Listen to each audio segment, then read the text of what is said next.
The House has heard the terms of the motion. All those opposed to the motion will please say nay. Motion is carried.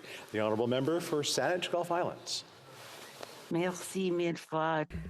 I'd like to thank all of my colleagues for this honor to be able to speak today with the other parties in this House to pay tribute to our veterans, and also to take a moment for Veterans Week that will take place between the 5th and 11th of November. This moment, thinking of how we will mark Remembrance Day in our own communities, and how we will, in the week leading to Remembrance Day, mark and honor the extraordinary contribution to the lives we lead today. As many members have said, our life today in this country would not be possible without the sacrifices of others and other generations for the most part. Although, as the Honourable Member for Burnaby South just reminded us, we have veterans now, we have members of our armed forces now who need our support. I'm of that generation of baby boomers that was close. My dad, my uncle, fought in the Second World War. But I even remember as a child meeting my dad was British and lived through the Blitz, but his cousin Victor was in the First World War in the trenches. We didn't have the term post-traumatic stress disorder then. Everybody just knew that cousin Victor wasn't quite right. He never got over the First World War. He once said to the family, if someone were to tell me they were afraid of teacups, I would understand. There's a trauma that never leaves one from the horrors of war. I particularly today want to pay tribute to Mary Grey Eyes Reed. She was born in Musqueam Cree First Nation in Saskatchewan, and her daughter Cheryl Grey Eyes is a friend of mine, and that's the only reason I know that Mary Grey Eyes Reed was the first Indigenous Canadian woman to join the armed forces. So on Indigenous Veterans Day, I particularly think of Mary Grey Eyes Reed, who faced at 5 years old being seized from her family and taken to residential school. And in 1942, joining the Canadian military and serving overseas, where even there in the Canadian military at time of war, she faced racism and discrimination, both sexism and racism. And she served with such distinction and honor. And we do plan, I think, all of us to find ways in our own communities to mark Indigenous Veterans Day on September 8th.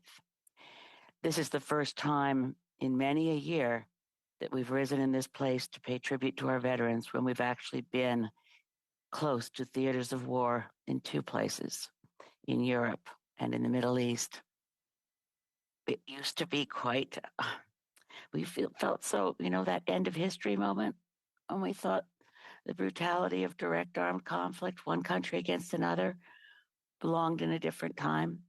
To our Canadian men and women serving now in our military, thank you.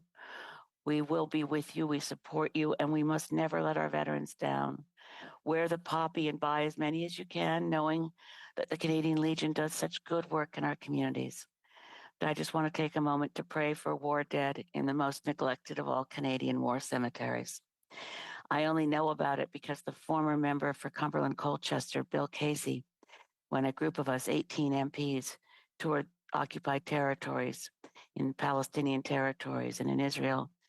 When we toured those territories, Bill Casey spoke to the Canadian government to say, please let us go to the Gaza War Cemetery, where several thousand Canadian war dead and Commonwealth war dead, not all Canadian, lie buried. And nobody has gone to honor them from Parliament for many, many years. And it was too dangerous then in 2018, and the government wouldn't let us go. So in this moment, there are some in that cemetery where it's marked that they were never identified, but they're not marked as unknown.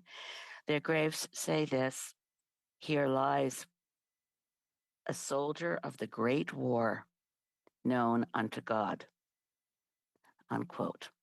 No one unknown, but some known only to God. Lying in another theater of war near Gaza City is the Commonwealth Gaza War Cemetery. So I close with taking a moment and hope all will join me in a prayer for peace, for the whole world, for Ukraine, for Gaza, for Israel, and that we will, before the next Veterans Week, be able to go to the Gaza War Cemetery, and that it be quiet and tranquil, and that we can lay flowers on the graves of those known only to God. Amen, and thank you. Merci. I thank all for the interventions. Nous les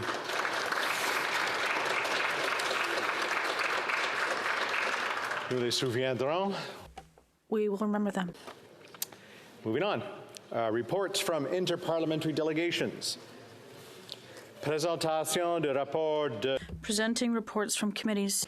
dépôt de projet de loi. Introduction of Senate public bills. Projet de loi